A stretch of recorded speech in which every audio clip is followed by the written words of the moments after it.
Parce que Dieu fait toutes choses nouvelles. Et ce que Dieu fait est bon. Tout ce que Dieu fait est bon. Et ce soir, nous avons la présence d'un ami depuis 13 ans maintenant, Martin Charton, qui nous revient de Suisse. Il va se tenir debout et nous allons acclamer très bon nom du Seigneur. Et avoir l'occasion de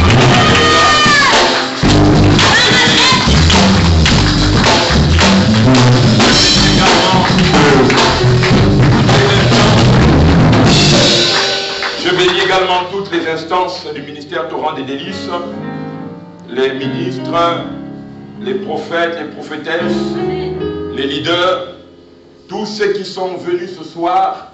Je voudrais rendre gloire à Dieu pour vos vies et je voudrais bénir le nom du Dieu des esprits des prophètes qui vous a attirés dans ces lieux, afin que vous connaissiez une histoire nouvelle. Que le Dieu des esprits des prophètes vous bénisse ce soir. Amen. Vous pouvez regagner vos places. Merci les chantres. Alléluia. Je voudrais tout simplement rappeler le thème de ce séminaire, le renouveau prophétique. Alléluia. Le renouveau prophétique. Et je voudrais tout simplement rappeler la notion de renouveau. Il existe, alléluia, un renouveau que lorsque, alléluia, il y a une éclosion ou encore une émergence. Alléluia. Est-ce que vous me suivez? Est-ce que vous me suivez? Donc, le renouveau prophétique, ça veut dire prendre une nouvelle dimension dans l'inspiration. Et le renouveau prophétique a été de tout temps, alléluia, l'émanation de l'Esprit de Dieu.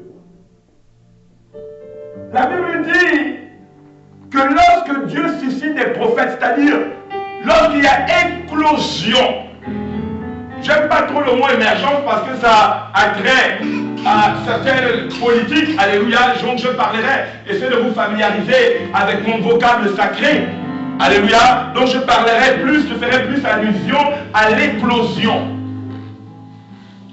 Sinon, je parlerai d'émergence, mais comprenez que j'éviterai d'utiliser émergence pour parler d'éclosion. Alléluia. L'éclosion des hommes et des femmes inspirés ne peut exister que s'il y a un nouveau cycle qui doit débuter. Et laisse-moi te dire que ce soir, dans ta vie, il y a quelque chose de neuf qui doit commencer. Oh, je ne sais pas pourquoi tu es là ce soir, mais tout ce que je sais, c'est que tu ne repartiras pas comme tu es arrivé. Et si tu es d'accord avec moi, tu peux acclamer le Seigneur.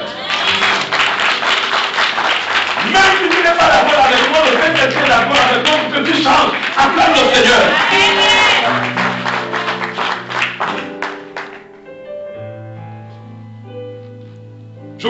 une chose, que l'éclosion, la renaissance, le renouveau prophétique va faire surgir de nouveaux souffles. Vous savez, chacun de nous, quand nous venons dans la présence de Dieu, chacun vient d'abord présenter son souffle. Il y en a qui ont des souffles de souffrance. Parce qu'au commencement, quand Dieu a créé le monde, il a créé le monde dans une dimension de souffle. Ce n'est pas moi qui le dis, c'est la parole de Dieu dans le livre de Genèse, au chapitre 2, verset 7. La Bible dit pour que le monde puisse connaître l'écho divin, la Bible dit que Dieu a soufflé dans les narines de l'homme un souffle de vie, et il est ainsi devenu un être vivant. Ça dit que vous pouvez être un être mort et non vivant. Et quel était le but initial de Dieu? En soufflant dans les narines de l'homme, lui donner la domination sur la création. Amen. Est-ce que nous sommes d'accord ce soir? Et qu'est-ce qui a fait en sorte que l'homme, à un moment donné, puisse dominer sur la création? C'est parce qu'il avait reçu le souffle